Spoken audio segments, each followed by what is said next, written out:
here we are again. We're lighting the candle, a world that works, and I'm Bill Carell. We're getting really close to the end of the year here, and I know it's also kind of an interesting time for a lot of people.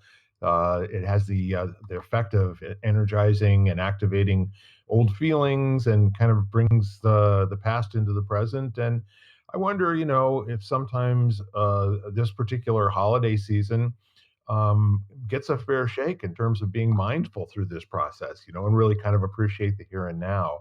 So I'm hoping that we could have a kind of a completion. Well, yeah, let's talk about completion. And let me see. If you complete something, you also, another C word for that. That would be anybody? Contemplation. Completion and contemplation. Not bad. So what would be another C word for finish as well?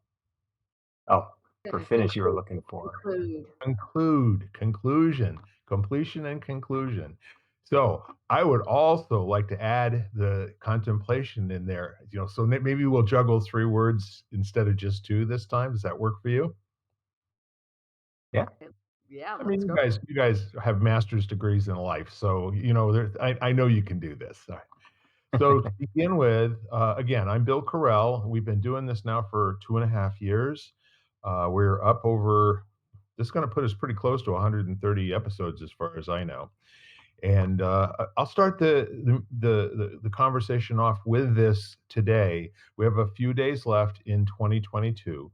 I'm asking all of you that are listening and you hear this, please reach out to people in your life, maybe folks that you haven't talked to for a while but mean something to you, either by email, text, or telephone call, carrier pigeon, send out card, whatever it is that you use to reach out and touch people. Would you do that to maybe a dozen, 15 people by the end of the week and just see what happens? Let them know that they matter to you. Let them know that your world is better because they're in it. And, let's see what that does in the world, okay? So now that we've said that, let me introduce my two cohorts here, Mr. Ken Caputo and Miss Jan Jeremias. And folks, whoever would like to go first, go ahead, and I will get the dictionary out and see what we've got to work with today. Men first. I always get ladies first. Sure. All right, so we're talking about completion, and what was the other one?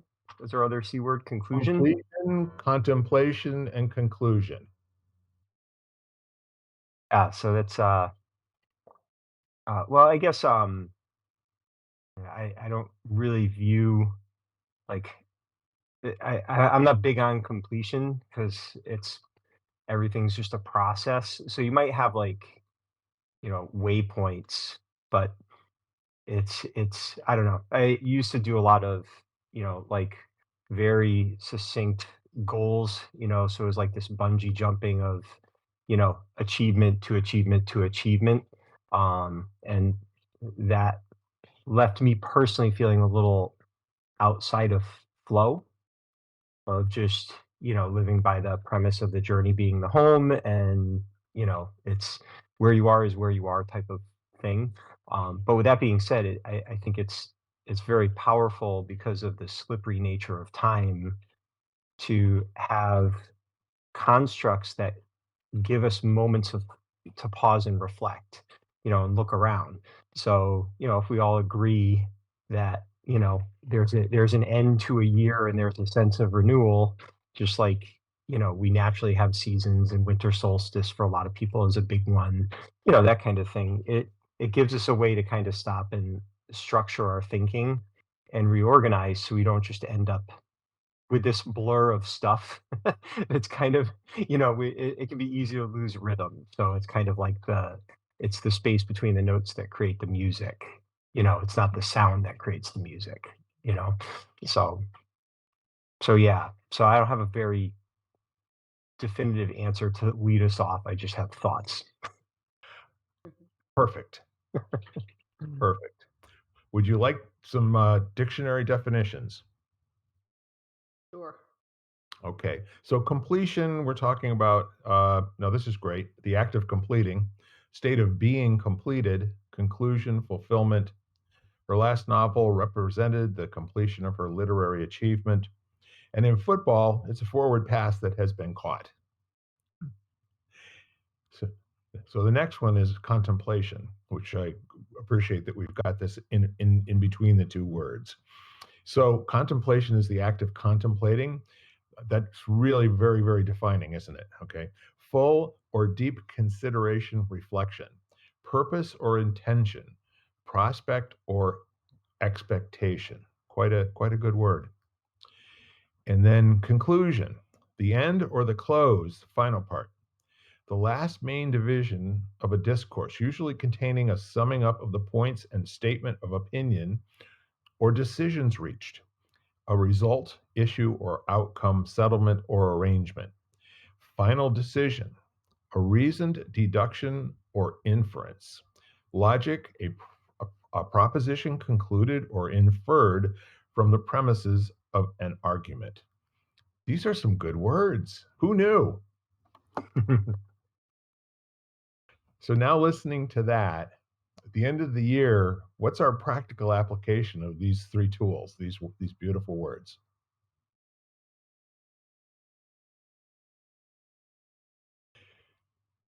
I I like guess yeah, I was just gonna say, I like what you said, that there's always this great thing, and I mean, that's the helix of the circular motion of our lives and the things that we work on and having that time out period before starting something new. And for me, the difference, say, between conclusion and completion is the conclusion is something that is physically over in the world, its time has passed. And completion is being able to accept, be with, and have it disappear that it's over and not carry along and linger into the rest of your life.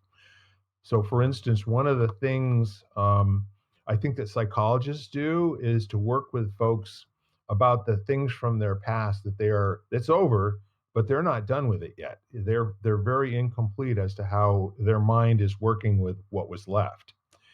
And so the middle word, the contemplation, is always that opportunity to inject mindfulness into a situation that may be over and may have been over for years and years and years, but somehow, some way, it just keeps lingering on and affecting what's going on today and tomorrow and maybe the last 3 years. So when it disappears, and you're no longer thinking about that, all the things right now, if I ask you to think about all those things that don't come to mind that you have experienced, let's say that those are examples of things that you're complete with. But then I ask you a different question. What have you been thinking about over the last 3 days that's caused you to pause or made you upset or made you feel like maybe this isn't the greatest time of year?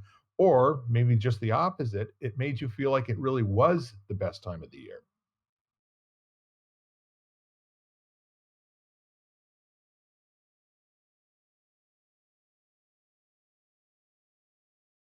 I don't think of completion as being like that completing something. I think of completion as being complete, that each one of us in our state, wherever we are in a state of completion.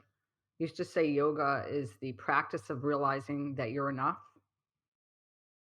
and that you're complete and whole. And so the idea of completion to me is sort of like the completion of like when you fill in a circle, you know, the entire contents are full. And so that's the way I think of completion, not as an ending, really, like I completed something. I think of being complete and what does that mean to me? And then reflection comes in, to reflect on or to contemplate that. It's kind of an interesting concept because the minor distinctions between drawing a circle where the ends touch each other and then the center is full, having that be complete, perhaps that is the state of that shifts when you take an incompletion and complete it. it gives you a state of now currently being complete until the next thought comes. Good luck with that. Right.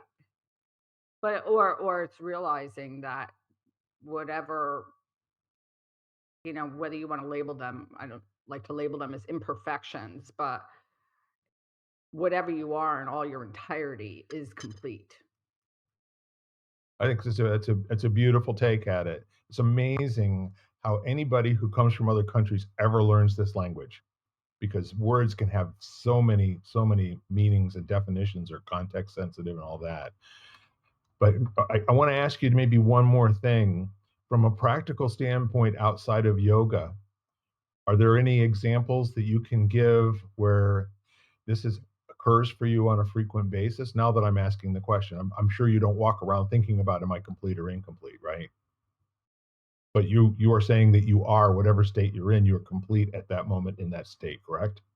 I think, yeah, I mean, I think that it for me, it's at points when if I'm taking, quote, unquote, "my yoga off my mat" Yeah, and into the world, then it's the practice of recognizing that no matter what happens and what's going on in my life. I And like it. that's the practice of, like, reminding myself of that when I forget.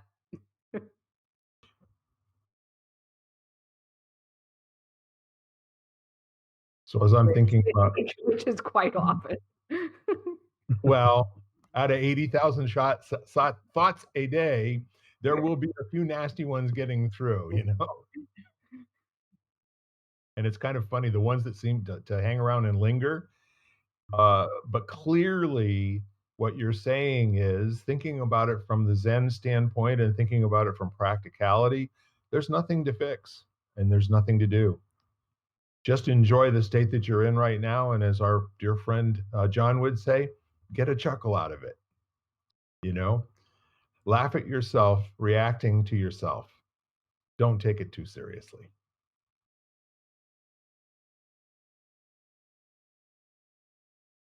So let's take a minute or two and really jump into the contemplation part. I think there's one of the things that can be difficult but also have value is to hold the paradoxical nature of things without feeling the urge to resolve it, you know? So, like, you can feel complete and be incomplete at the same time. You can be happy with the way things but also focused on improving or evolution or whatever. I can remember naively thinking, here's a tangible one, when I started in business, owning businesses all those years ago. If you learn to systemize everything, it would just go on without you. You'd be done. You just get the system right. and, you know, and it's like all I got to do is just get the right system, and now, yay, sit back and watch the money roll in. That kind of thing. And How did maybe that work? not. Well, yeah, of course, not at all. And but it was interesting because you learned over time that it doesn't mean, like, I knew people who were just like, the heck with systems, they never work. And and you learn that focusing on the development of systems keeps things working better than without them. And it also makes sure that you don't become a slave to your business, so it's, I mean, if it's all driven by, if you become the genius with 1,000 helpers, you're going to be very, very tired, and you're not going to have any real sustainability, outside of your own personal efforts, which, some people are fine with that. That's cool. That wasn't something I was interested in. So there's this paradox of focusing on completing something so that it would be optimized and worked effectively, while also knowing it was never actually complete. It was a temporary thing that had validity, and your focus needed to be on that, while simultaneously recognizing, going back to my favorite metaphor, you're always sipping from a broken cup. Yeah, It's just not broken in this moment. yeah. And somehow it seems like you've achieved something. Yeah. And you have, so I think that's the Yeah. paradox. It's like, and it's just, so you're looking back and maybe you're having those emotional responses at year end of accomplishment and pride or sadness and defeat or, nostalgia, whatever, whatever it may be. And those things are all very true and very real. And simultaneously, they have no real relevance on your present, course of action, like the process you're committing to. So, and I wonder if sometimes we forget and we try to be binary. My mentor would always say, Mhm. either or is, a constricting mindset. Both and is an open, and kind of possibility based mindset. Jan? Yeah, I'm just thinking about what Ken said. I mean, in yoga, we constantly talk about it's kind of like the give and take of everything you do. Like in every posture, there is a part that's passive and then there's a part that's active, and they both have to coexist at the same time. Yes. And so, and so that was one point I was kind of contemplating, and then just that reflection, which to me is probably of the conclusion, or however, whatever we're doing at the end of the year. To me, it's that reflection that's probably, or the contemplation, which is the most relevant, I guess, for me anyway, personally. Yeah, It- there's two takes at this, or at least two takes at this, with regard to what's the real relevance of concluding and completing. And the other thing is, as Ken, as you mentioned before, this is the season of the coat of many colors, and and all of the other things that it's like a Chinese buffet of emotional opportunities. And the really neat part of it is those ones that bring up, feelings of dread, regret, something that's not a state that you're really hoping to spend a lot of time in. It's to me, it just points at a grieving process, that there was something that didn't go the way that I wanted it to, and it could be the loss of a relative who it's particularly acute at this time of year, or it could have been something where it was a failure to be, or a failure to experience an intention, and having that thing that you said earlier, Ken, where you accomplish in that moment, having your system actually work for a change, and that experience in and of itself is kind of the cookie to keep you going. But if like a metaphor for a system, if you took a like how the geese story works, and how geese are capable of doing this amazing scientific thing called flying in V formation, and that science seems to think that they've doped out one of the perfect systems for each of the geese to be able to fly, 3 to 4 times as far as it could on its own in the same amount of time. But the neat part of it is that system has to be engaged, and it has to be working, and it has to be going somewhere. If the birds stop flapping their wings, it all comes to a crashing halt in a big way. So our systems in our life, more appropriately, shouldn't be a means to an end, as you were saying, where I get my system in place, and now all I do is just put my feet up on the desk and wait for the money to roll in. That's not focusing on having a life that's a journey, that's fulfilling in every single moment, for me. But I did the same thing as you. I mean, I was a process guy from being in production inventory control and manufacturing management and all that good stuff. You have to put things in place so that you actually reduce the amount of human error factor in the process.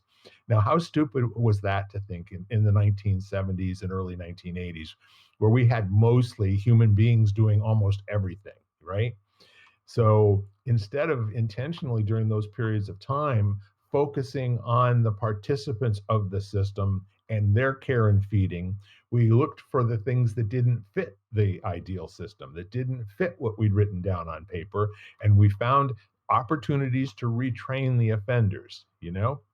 And I guess that was the system for management back in those days, right? Let's find out who the culprit is and let's get him out of Dodge, right? So it's different than that now. I mean, it's just so way different than that. And I think the neat part of the that word contemplation, I think, becomes the big circle in the Venn diagram, in which completion and conclusion are two minor circles and they may have some overlap, but I think the contemplation portion of it is that opportunity to always bring mindfulness to experience. And mindfulness doesn't mean that you understand what's going on at all, but you just understand of the different arrays of input that are hitting you at the same time and allow them to just be. And that was But the other thing. Yeah. yeah, I was going to say it's just mindfulness is the ability to sit with it. Yep.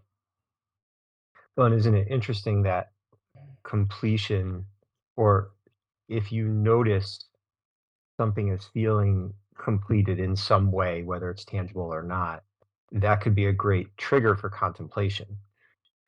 So like as an athlete, upon completion of the race, the contemplation begins, win or lose, because now you have the feedback of the test Yeah. that you can, reflect upon. And sometimes the contemplation is, that may have been the best performance of my life. I just don't know it yet. I may never be able to duplicate that again, you know? So there's you're fighting time and circumstances and all those things, and also just the asymptote of performance. So, so there's like that, but it's that, there's a tangible completion. I trained for something, and I completed that thing. It's not an ending, because there's probably going to be more, events in the future or whatever, but it's that paradoxical thing. It's, you reach the destination, but you're still traveling, you Yeah. know?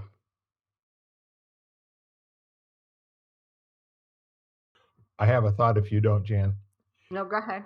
Essentially, can you picture for a moment going through school, having tests that you complete or you conclude, but you never find out how you did on them, you know?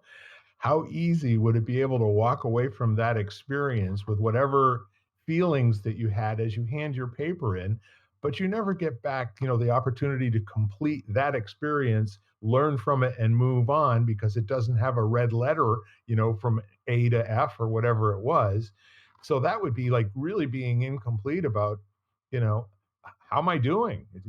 A little bit like bowling and putting a sheet across the lane and trying to add up how many pins went down at the end of the thing. You have no idea how many you knock down with each ball you throw. Just roll the ball 13 times and see what happens. And isn't it true that some of us do live that way? We're happier just to move on with something that was an upset and, well, that's just what that was, and try to solve it, intellectually. But feedback can be uncomfortable, especially if it leads to accountability, and we tend to avoid accountability that is uncomfortable. Yeah, So like if you're, using that, say if that kid feels they're convinced in their mind they got the A, they can't wait to get that feedback. They can't wait, because the accountability part is going to be, I feel smart and accomplished. But if they feel like they did terrible on the test, they're going to do everything they can to avoid the feedback moment. you know, they're dreading getting the test back, because the accountability is going to be uncomfortable now. yeah, So, and they both have value, we know that, but then I think there's an identity piece that can get tangled up to that, and your relationship to it, the context of it. If you 100%. get punished for a bad grade, there's fear, there's a survival instinct. There could be a lot of things that, you know, so you can have people say, those F's are building your character and making you better. It's like, no, I'm going to get beaten when I get home. That's so you don't know the context of that person's life. Yeah. So now we're back to the contemplation part. you know? Yeah, and that's kind of the juxtaposition where contemplation would be the opposite of logically coming to an answer or a conclusion and saying that's what that was. You know what I mean? As opposed to contemplation being an invitation for new questions to show up, new exploration to go into. What's this level of, discomfort all about? What's this level of joy, all about? And how what's this feeling of passion in terms of being prepared for this exam, and I know that I got every single answer correct. I don't need the paperback. I'm complete right now. Or I know which three I did not know. Being that prepared going into exams made all the difference in life for me, as opposed to one of these routines with a hand over the eyes and give it your best shot and guess at some, I actually took a test in high school where I flipped one of those pink erasers, and if it came up with the printing side, I would take that answer, and if it came up the clean side, do you know how I did on that? I got a B plus. So happenstance and pure luck, may have had more to do with me getting through high school than anything else. But when I learned how to be critical of my own judgment and my own thinking, which came from, as you said, Ken, getting that feedback. So I Yeah. kind of knew in my gut, and I knew when I took my SATs that I was going to do really well too. First, I finished before like most of the rest of the people in the room, and then second, because I was confident of the answers. I didn't feel like there was a whole heck of a lot of gray area there. And those were probably the last big tests, that I can say that I took. The rest of college never had that sort of importance to me. It was very significant, set of tests. It just had a interesting just a thought pop in my head. Just you ever have the situation where you were kind of dreading the conclusion? Like, I'll put in a positive spin, like a book that's so good you don't want it to end. So you're Yes. actually the closer you get to the end, you like almost want to stop reading it because you don't want it to end because it's so, you're resonating with it. So, and so sometimes there can definitely be an interesting sub context of view and emotion and association that can wrap around it, Yeah.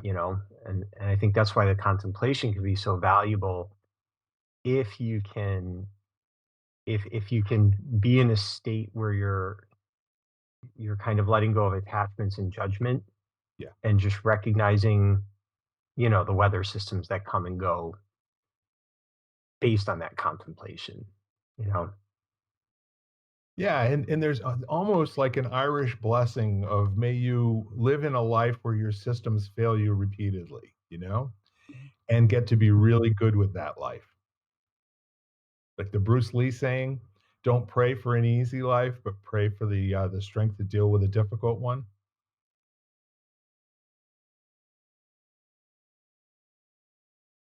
Absolutely interesting metaphor with regard to a book that you don't want to finish because once it's over. I experienced that in some game chapters that I play. There's in this game called Elvenar. You for weeks and a couple of months, there's no progress, and then all of a sudden, you get to a point where it's very easy, and the end is near, and I just don't want it to be over. And I've had relationships with people that were exactly like that as well. That I think part of the joy of the experience of being in love with someone, has that grieving offset and that comes afterwards. And quite frankly, if people can take a moment and really start thinking about what were the joyful times, what were these things that happened that make the depth of this grief, as compelling and as uncomfortable as it is. And I think when people can embrace that side of themselves and not stay keep coming short of filling in the circle, Jan, if you will, if they just take that moment and keep pushing through it. Personally, that's where the breakthroughs and the completions, in my experience, are very much popular. And I'm not saying in my interactions with myself, but in my interactions with people that I've coached and that sort of thing. Because you always find out, or I always find out, what people came up against in the past that they have not outgrown yet. And my goal is not to have them go back and fix what happened. My goal is have them just assimilate that into their body of knowledge and their body of understanding of how the world works and how they work in the world. When they can do that, they're usually freed up to go and accomplish amazing things.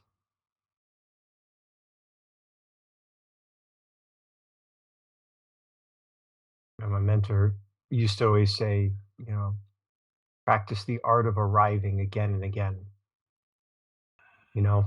So it's not a one-time thing. And you're right, when you do that, you do start to, I think, assimilate all of the feedback that you've received up to that point, Yeah. and it just becomes part of your next arriving, whatever that may be. Sometimes the arriving, you fall in the water, sometimes you make it onto the dock. And the whole neat part of it is that if you, here's an interesting way of looking at it. People tend to avoid the things in their life that were hard, that didn't come easily to them in the first place. Like, for instance, my wife's 96-year-old aunt used to have this bright orange AMC, whatever it was, and she would, in her 90s, go to the grocery store, and she had a very weak left hand. So she would create a route to the grocery store where she didn't have to take any left turns and pull the steering wheel that way. They were all right turns to the grocery store and all right turns coming back the other way. And do you know that she could have probably got herself a 5 pound weight and worked out with it maybe 10 minutes a day over a period of a couple of months and been able to be fully functioning in both arms? She didn't know that. And she didn't know she didn't know that. And I see that in my own life, speaking for myself and how I operate sometimes. A lot of right turns when the left turn would get me there a heck of a lot faster. Well, that's because fear gets in the way. Uh, Agreed. we know what we know, whether it's bad or not, whether it's not good or not, we know it and it's familiar for us. So changing it sometimes can be scary. Yeah, And and then and it's like that with emotions too when you talk about I was a moderator of a grief group once for quite a while. Oops, sorry. And I remember it's like they're so stuck because they begin to identify so heavily with that emotion that they don't know who they are without it. right, that's Yeah. perfectly said. Yeah, absolutely. And when you say we know what we're uncomfortable with, but we might not know why we're uncomfortable Well, and that's have what no interest in changing it because we're comfortable being uncomfortable. I remember going through a 3-day NLP intensive workshop, Yeah, and it was fascinating by the end of it, having the realization that I had fallen in love with telling the story of where I was over and over again, and it was so difficult to break out of that pattern because I'd come to kind of rely on that as, I guess, justification for functioning the way I was functioning at that point in my life, you know? So, and it's really interesting, but you're right. You trust it because it's familiar, and it gives you a way to create a framework that you can kind of identify internally and in your environment with. So, but it can be really, really hard.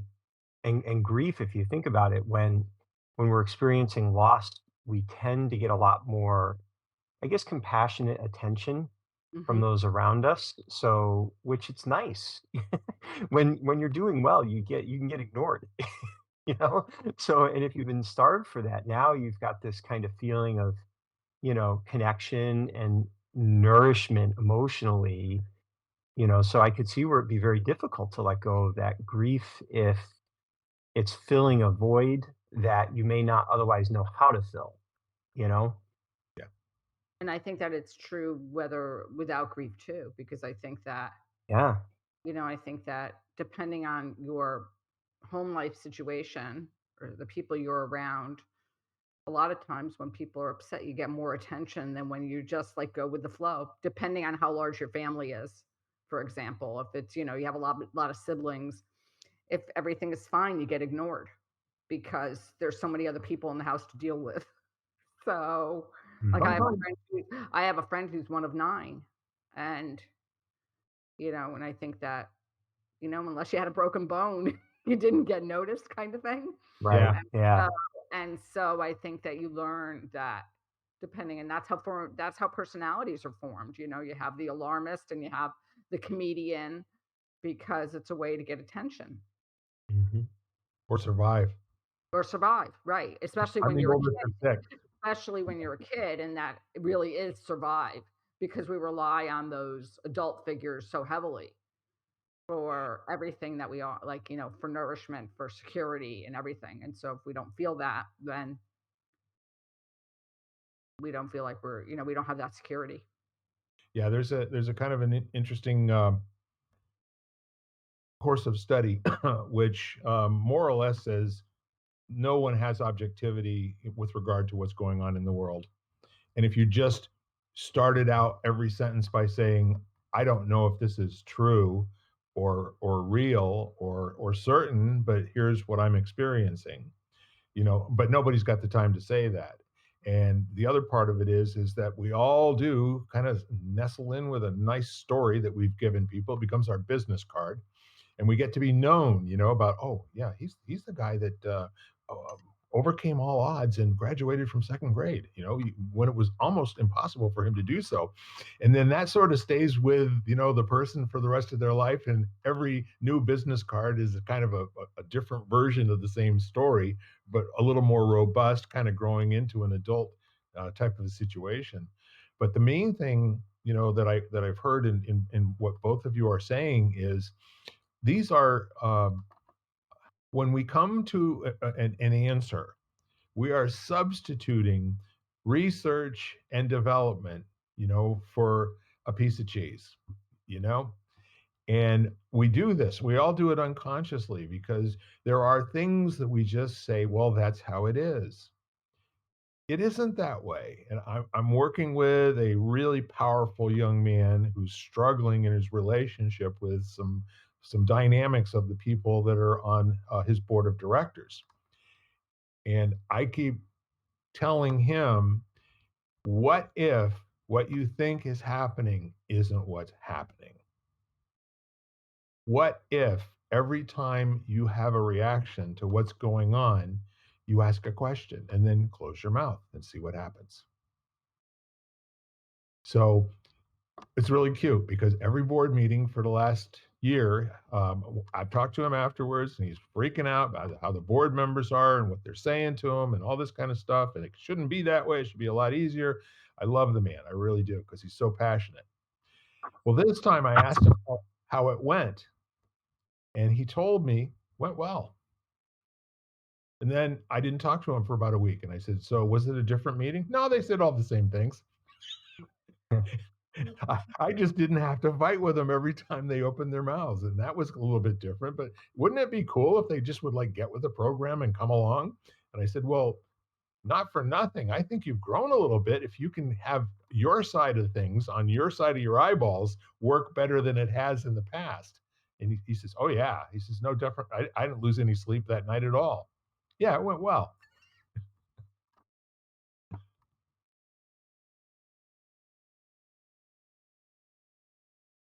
Yeah. Imagine if you spent very little time completing, very little time concluding, and a lot of time contemplating.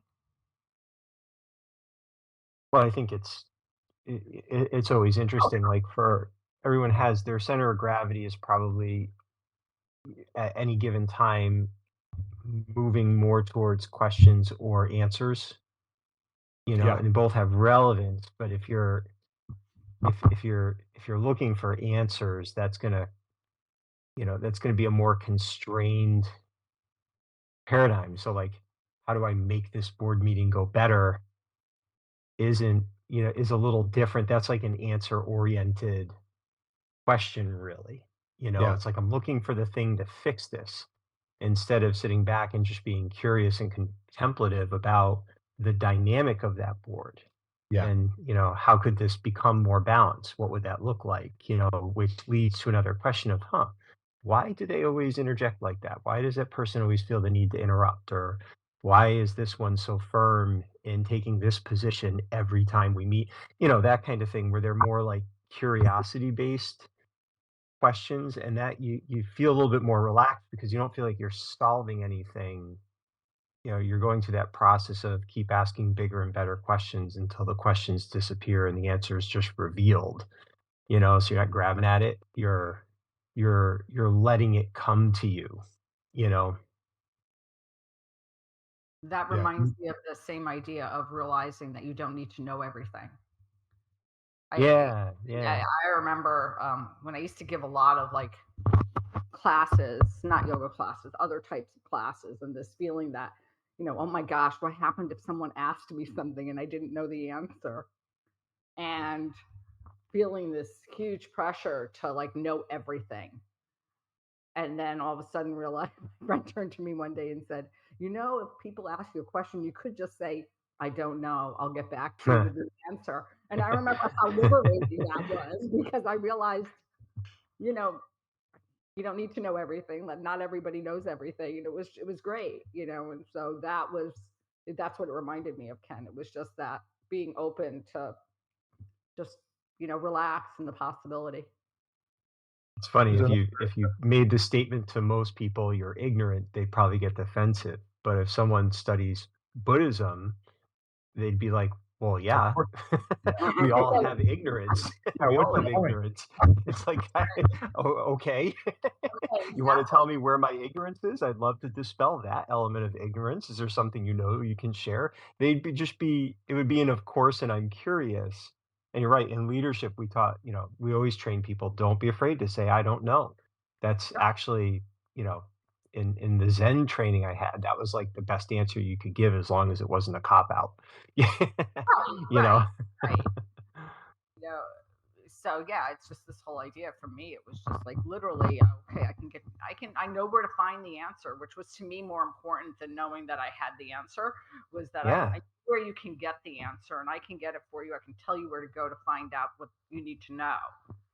But off the top of my head, I can't remember that. I can't remember. Isn't it interesting how annoying people that seem to have all the answers are? Like, because there's no space for there to be discovery. That's right. It becomes a constricting conversation, where there's no, oh, yeah, I didn't know that. Let's explore that. Now that's why we don't call it communication. We call it conversational learning. 'Cause, that's what the best communication really is. Like, these conversations we're all like, I mean, you guys are saying stuff, and I'm having all of these little sparks and thoughts and insights that I wouldn't have if I was just sitting here by myself, you know? Yeah, the thought that came to my mind, Ken, while you were speaking was it's kind of, freeing at some point in life to realize that if you're constantly walking into situations where there's conflict, or if I'm walking into situations where there's conflict, I might have something to do with that. And the freeing part of it is that I found that the more I worked on me, more it seemed like somebody went out and changed all the people in my life, you know? All of a sudden they were cool. What is that thing about if you're in a room full of jerks, maybe you're the jerk? You know, Well, and it's you don't something know to who that effect. I don't right. remember exactly how Here's it the one from the goes, poker but world.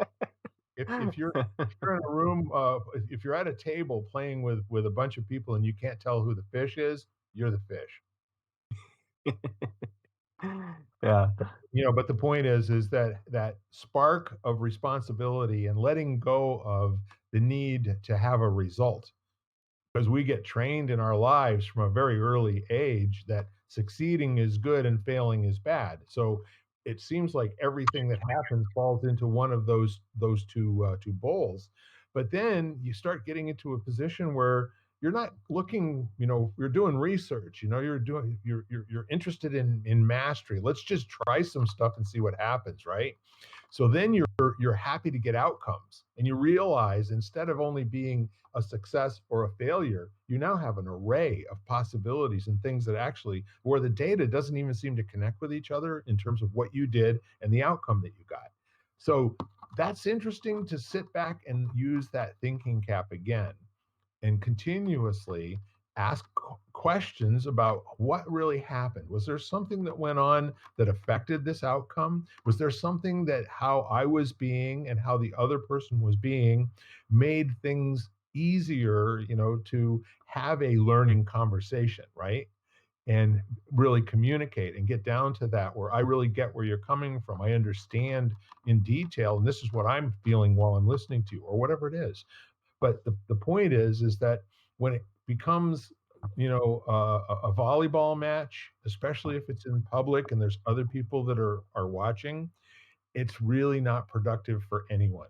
When it's an interrogation and there's some research going on, then it can change the world,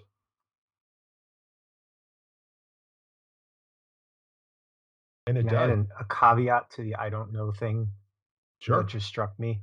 Um, just some context for it. If you are if you have been if you find yourself in a leadership position where people have come to trust your ability to produce a result, they can become very uncomfortable with you saying, I don't know, even if it's outside your zone of expertise. So, I can give a very specific, I mean, as a martial arts teacher, I was I got very, very good at my job. And I was able to help people achieve a lot of the results that they wanted in their life.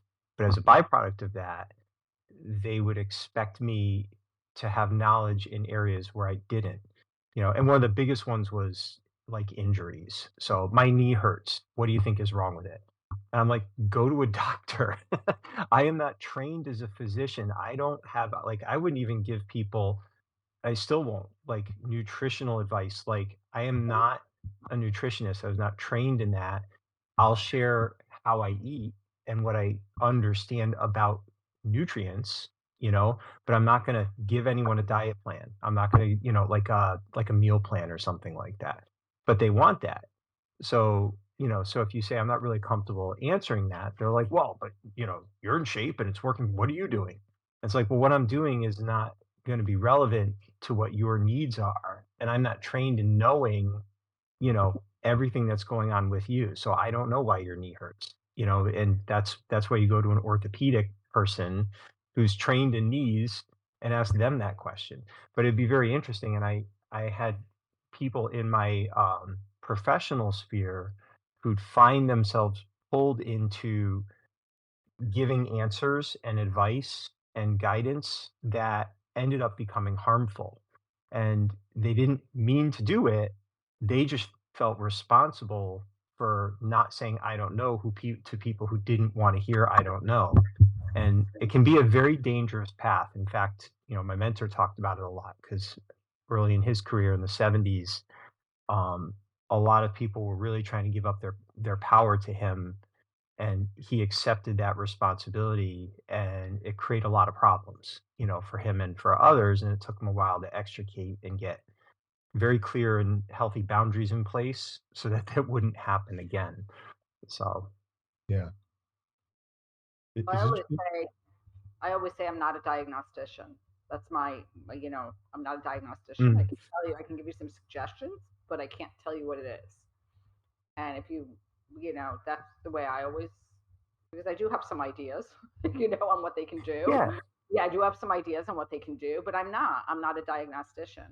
And so if you want a diagnosis, you have to go to somebody else to get the diagnosis. yeah, If you come to me after the diagnosis, I can probably even give you better suggestions, but I can give you some suggestions. And I'll use your example for a knee injury. I always tell people you look above and you look below. Like, mhm, usually a lot of times knee issues are related to foot instability or hip problems. And so you look above, don't get, I'm always because I don't want people to get stuck on that area. Like, I don't people get hyper focused of like, I have a knee Yeah. injury, and I'm like, well, unless you had like a tore ligament or you had a knee injury per se, a lot of times it comes from another area and it just manifests at the knee, for example. So I'm Yeah. always like, look above and look below. Well, and that's a good point. Like I would, again with the knee thing, I can remember saying to some. I've said this to many people. When you go, what happened to me was I had gotten kicked and had a hamstring tear. So so what ended up happening was my hamstring got very tight relative to my quadricep. And what the orthopedic guy said is it's like driving your car with the emergency brake on. So it was an imbalance between flexibility in the front of my leg and the back of my leg that was causing a symptomatic feeling of pain in my knee. So, but I'm not telling what I think. I'm telling what a doctor told me based on a personal experience and being clear in that. I'm not telling them, oh, it's probably because you have a tight hamstring. So just do these hamstring stretches and you will be better. That will be $1,000, please. I'm not, so there's a fine line, and it's funny because a couple people I'd say that, and that would be, "Oh, what are some hamstring stretches I should do?" And I'm like, "Well, you don't know that that's your problem. I'm giving you an example Okay. of things that could cause knee issues that are not directly related to the knee. Now go to the professional." But we all like to have answers given to us from people that we trust. So, so you trust this athlete, so now you're asking him to be a politician, or, you're trusting this politician and now you're asking him to run a business or whatever it is. It doesn't, there are some translatable skills, but there's institutional knowledge they're lacking, that we will overlook because we have a sense that this is a trustworthy source of information for us, you know? Well, that being said, excuse me, that being said, I think what's happened, and I'll get into the medical world, is I think it's become so compartmentalized that sometimes it's to the negative. Like, Yeah. Yeah. like if you go to an orthopedist and he only specializes in knees, and that's it. And I Mhm. love that because I mean, makes him really good at, or her really, proficient and capable and knowledgeable about that specific area of the body, but they kind of forget about everything else. Yeah. No, that's a really And interesting point. so Yeah. that gets to be because they don't even think about ankle and knee. So, I once went to a great workshop given by a guy who was a podiatrist, and he was talking about bunion surgery. And he was saying that bunions are related to weight distribution in the body, which makes sense. It's like how you bear Mhm. weight in your feet. And he said, unless you help somebody open up their hips, it's not worthwhile. In his opinion, it wasn't worthwhile doing bunion surgery because he said, unless you teach somebody how to stand, if you correct it, it's going to come back because you haven't taught them how to stand properly and how to balance the weight through their feet. So they're still always concentrating it in one area, whether you do surgery or not. Yeah. And Mm. so it was kind of like this whole idea of like, you can't work in isolation. He was like, you have to help somebody do whatever. They have to go to yoga or do whatever he was going to recommend to help them work on their hips. So if he did do surgery on them, it was going to be successful. Like they weren't going to have Mm. he wasn't going to have patients that came back like a year later or 2 years later or 3 years later with bunions again. And Yeah. so just I think we're the same way. We can't compartmentalize ourselves. So back in the 90s, after I started my own company about 5 years later, I was known for having a lot of success with 3 different ventures that I owned at the same time.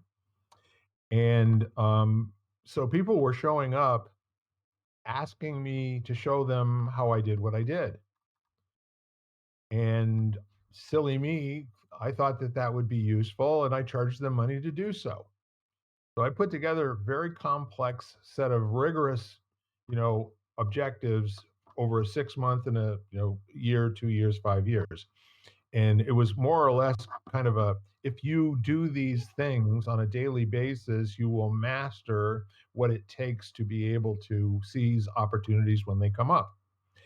And almost nobody could do what I did. I mean, literally, there was no one, not a single human being that I worked with. And I worked with like, 25 or 30 people. I had 3 classes of 10 that I was working with.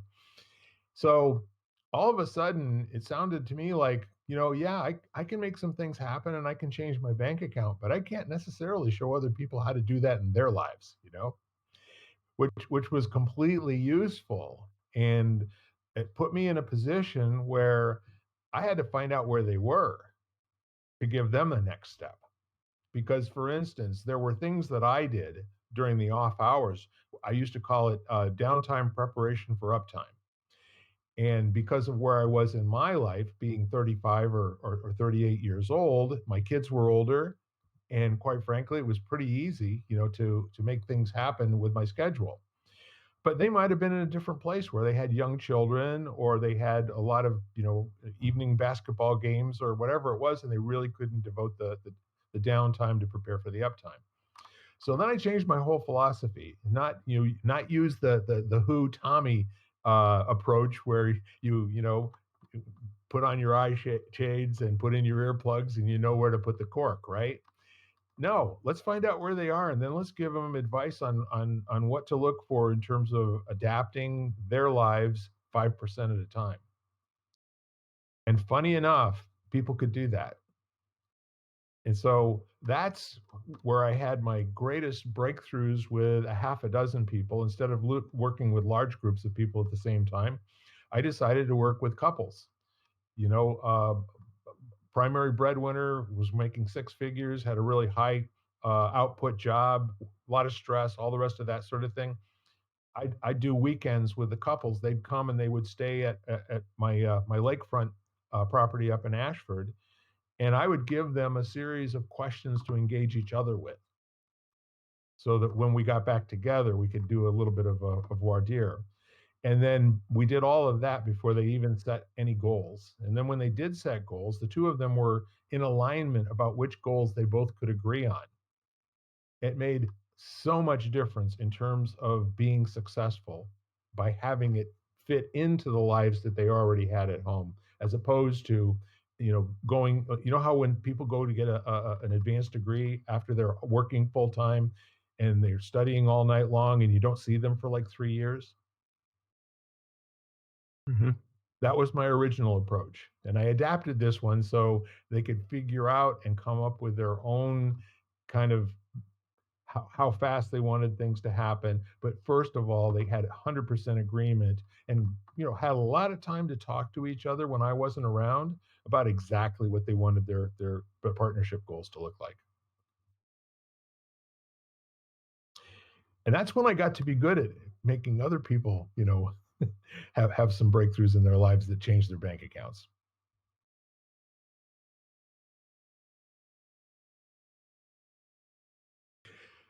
And I don't know that I was good. I only know that they just kept rehiring me.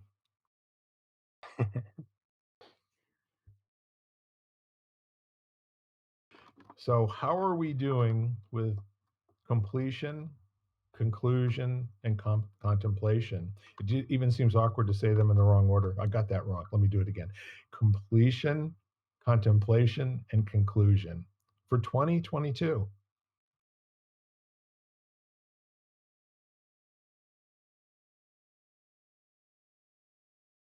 I'll ask a different question.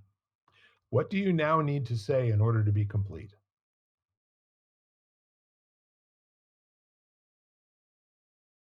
Nothing. Dude, that was so predictable. It's almost like I know you or something.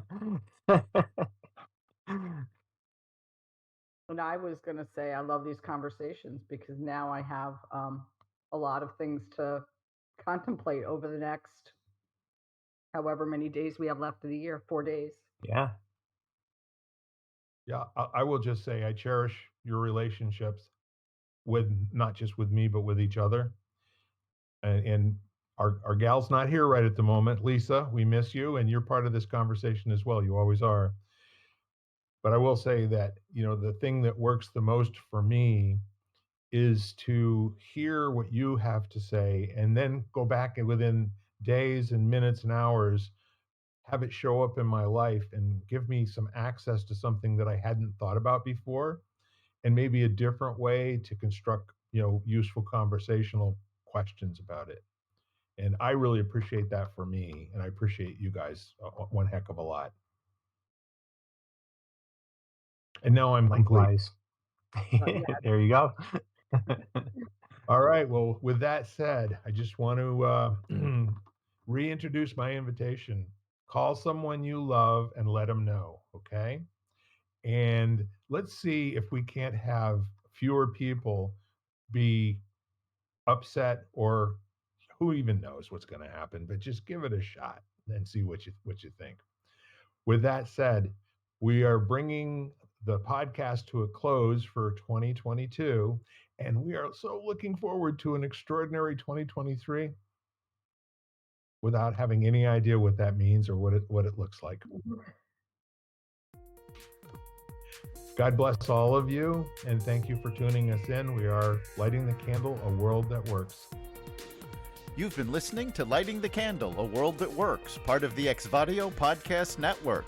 You can catch us each week, as well as the rest of the network, at exvadio.com/podcasts, as well as the Apple Podcasts app, Google Podcasts, Spotify, iHeartRadio, Stitcher, Audible, Amazon Music, and wherever you find podcasts.